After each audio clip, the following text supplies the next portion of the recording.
It's been a long time since I made a video, but I wanted to talk about something that we don't ever even discuss, is Exodus. Did you all know that the Pharaoh had said kill all the firstborn males and spare the girls after he had put it into policy with midwives to secretly abort males? He told Shifrah and Puah, two head midwives of the entire Israeli population, he told them as policy to kill off all the firstborn males and let only the girls live.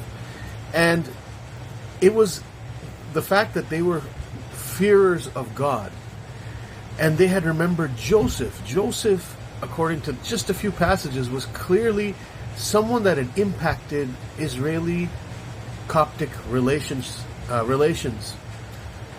because it says in the following passages that at that point, when he realized that the midwives had allowed so many males to live and the population grew of boys, then he said, now just throw them into the river.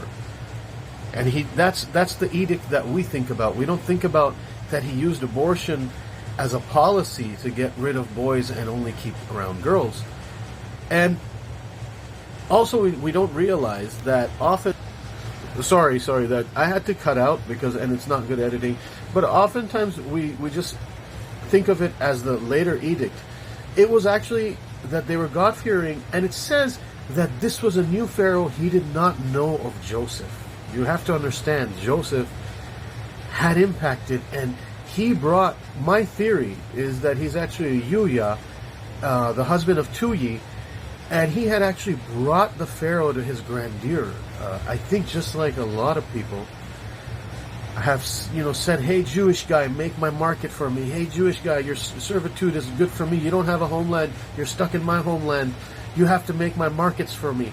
Even in America and Britain, and that has changed now because there's a love and a respect for each other, where there's like, no, they have to have their dignity. They have to have a homeland. This is wrong. Curse or no curse, we're not men of superstition. We have to try. And if there's a God Almighty, He'll give us a message, or He'll forgive us and let us do it. Regardless, gentlemen and ladies, I'm not a sexist. I wanted to share that because that's interesting. We're talking about how they killed little baby boys and only allowed little girls to live.